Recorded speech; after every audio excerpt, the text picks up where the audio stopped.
Has the time come to move on? The answer to that is no. It is not time to move on. It's also not time to sign a lengthy extension. Now, in this game, you can quit. When you do quit, the two teams that are offering you, they're not going to be offering you if you do not accept their offer right here, right now. But you can quit, and as of right now, if I quit, because I did it, but I didn't save it, obviously I just want to see what would happen, because that is probably what I'm going to do moving forward, because I do want to win at least 2, maybe 3 national championships with Indiana, if that's even possible. But at the end of the day, I do not want to end this dynasty just to restart back with the 2005-2006 roster and go through that whole season again. Not trying to do that. So I am trying to complete all 30 years in this dynasty, but of course we're probably gonna use, I'm thinking 3 teams.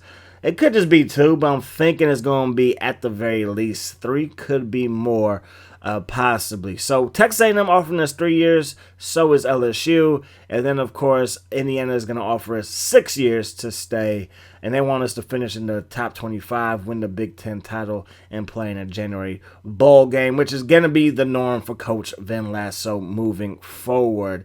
But the goal is to most likely move on at some point. It's not going to be right now, though, but I would like to try to take another team to the mountaintop. Because Indiana, we know Indiana, for the most part, is a basketball school. I think we could all say that with our chest out.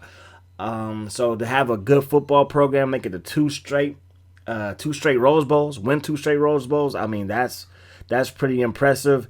And what has happened is that we have a lot more eyeballs on us now from high school kids, high school football players, and of course, around the country. Our respect is a little bit there, because it wasn't there at all. Corey Ashley, no surprise, he's going pro. After the bowl game, his all-purpose yards went up to 3,074, I believe. Big David, he's like 317 quarter-pounders with cheese. That man is a beast. He's going to try and go pro as well.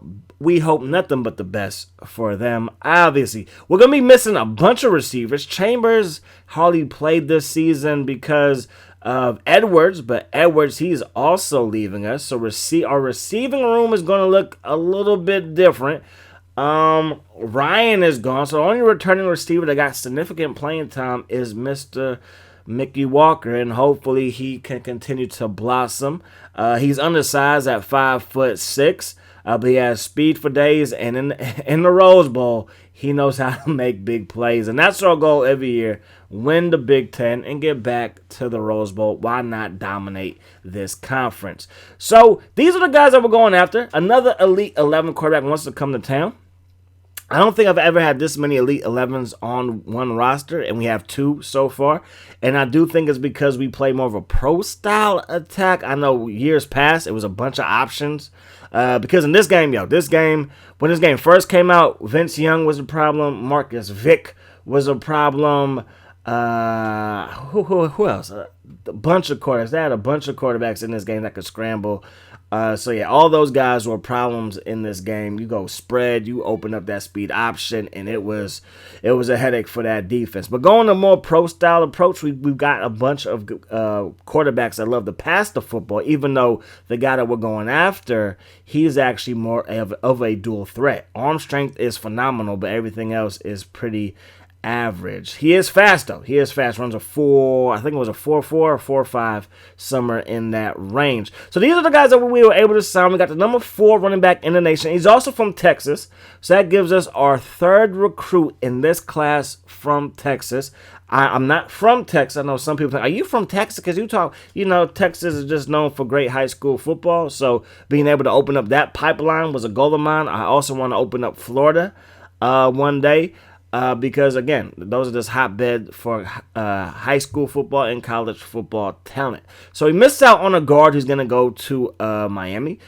Jackson, he's staying in the conference, going to Penn State. And then Dixon, that hurts. E.J. Dixon is from Indiana. We were going after him, but he decided to go to Ohio State.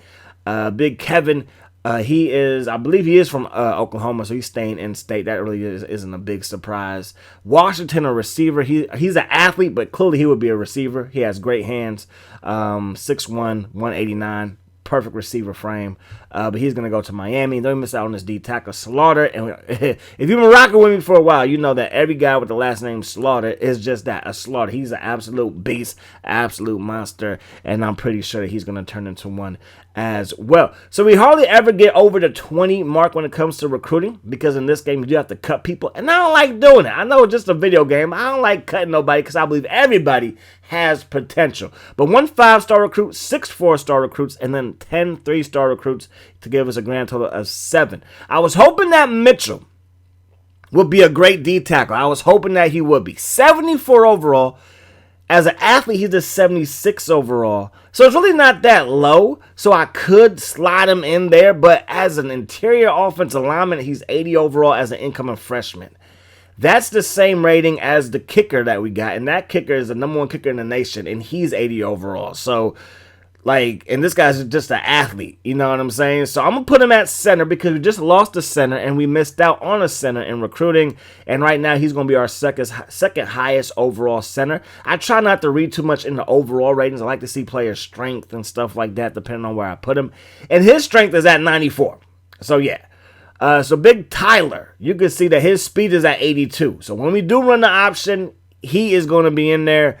He can pass a little bit, but when we were recruiting him, it's too many W's and R's for my tongue to get around.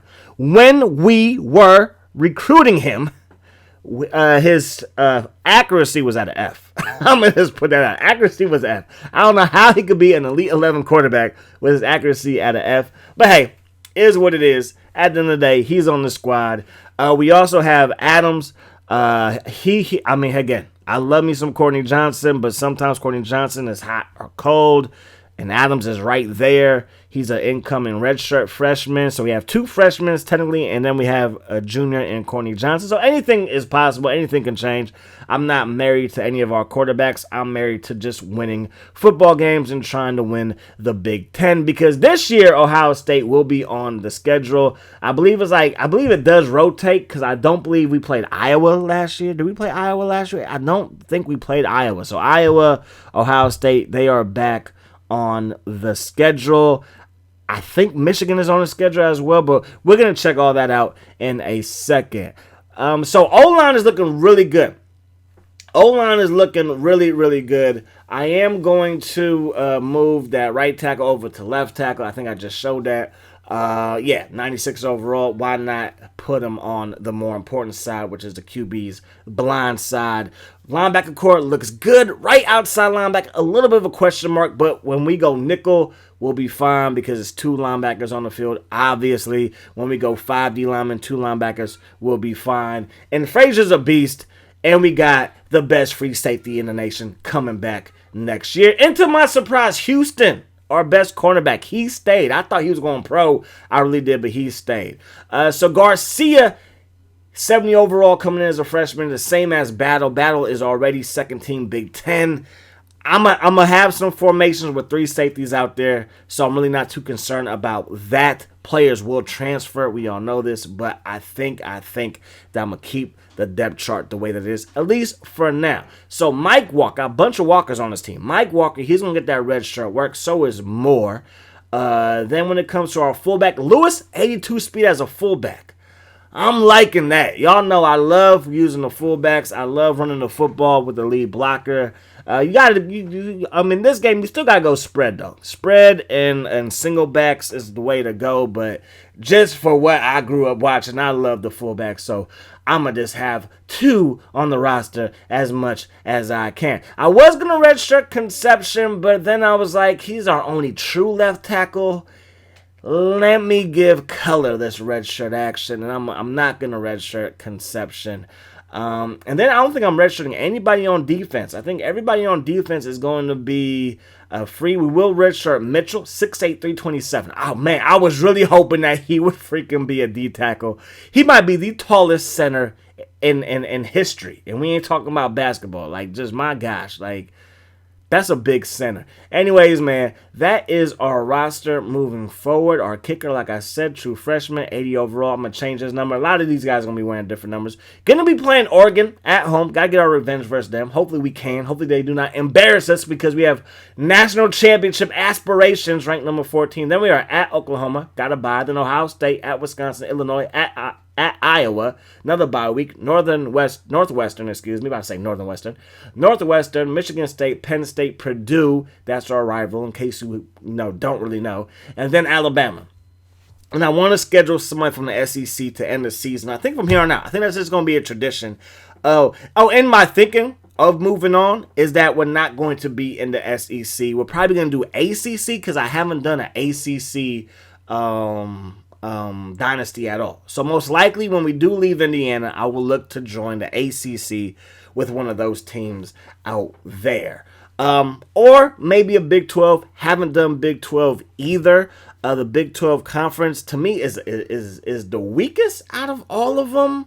Besides like the Big East, when you're talking ACC, SEC, Big 10, Big 12, Pac-10, to me, the Big 12 is the weakest. Oklahoma, Texas, like we know that, but everybody else is kind of... And I'm just talking about this game, not real life. Real life, we know it's the Pac-12.